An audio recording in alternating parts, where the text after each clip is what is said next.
It started on a Tuesday. The dog had never licked her face before, not once in 3 years. Sella Branham taught high school chemistry. She had drilled her own children on the difference between a smell and a sign for as long as she could remember. She trusted her nose. The dog was a 4-year-old Australian cattle dog named Bram. Blue Merle, 94 pounds. The kind of dog who treated the family like a flock and the toddler like a small lamb that needed shadowing but not touching. He never licked. Not the parents. Not the older kids. Not the baby. Their daughter, Tova, was 22 months. She had been mildly sick for 3 days. Fluid intake low, eating less, a fever that came down with 1 dose of children's Tylenol on Sunday. By Tuesday morning, she seemed lighter, brighter.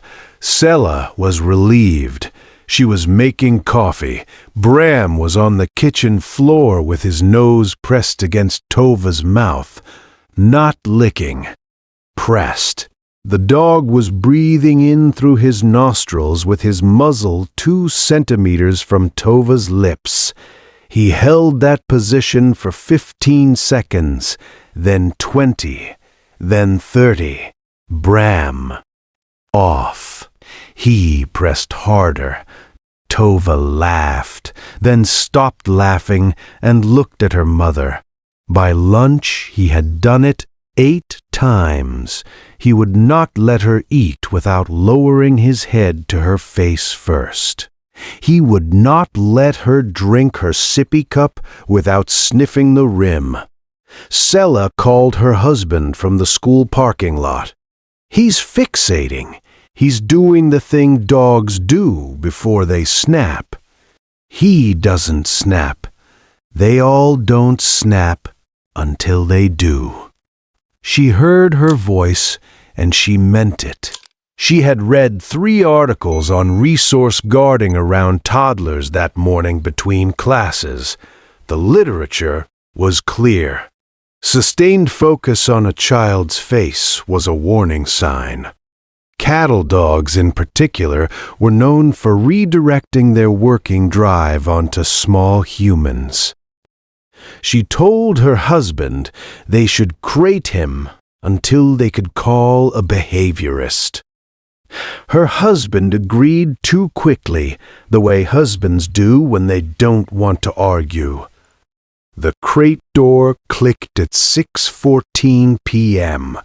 Bram did not bark. He whined once, low, and lay down.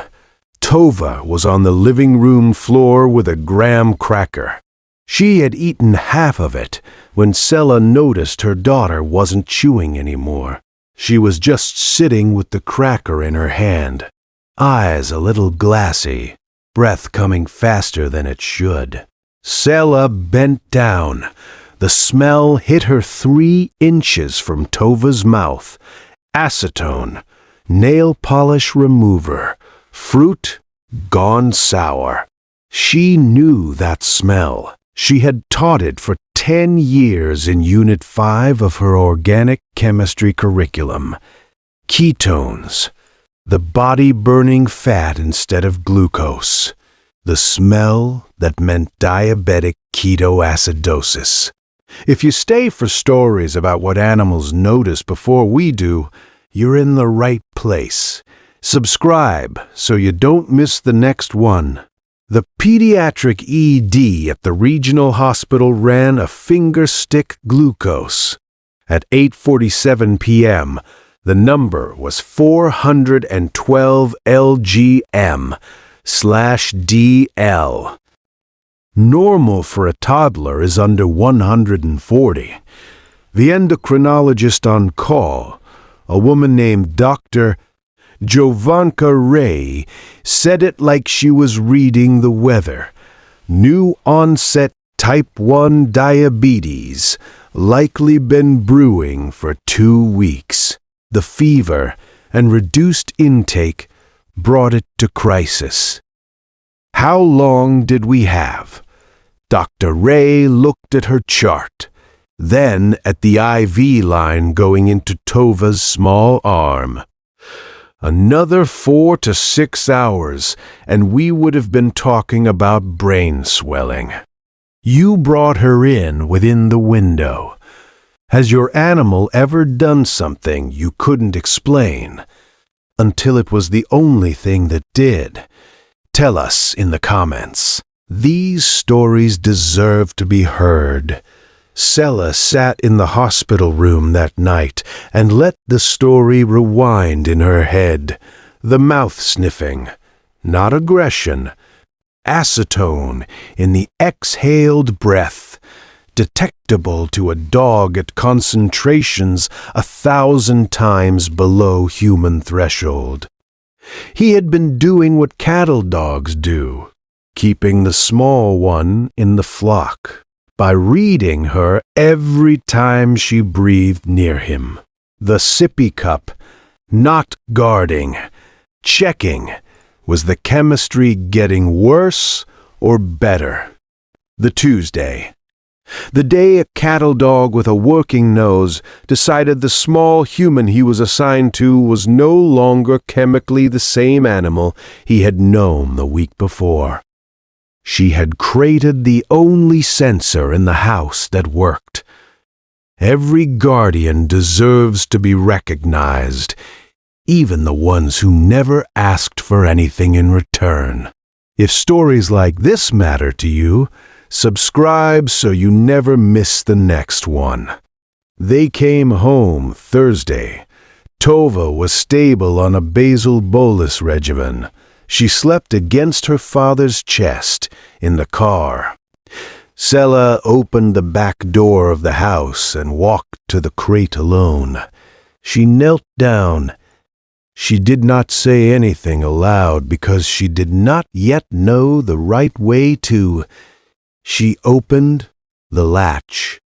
Bram came out slowly, the way an old soldier walks past a parade he has already served in. He walked past her without looking.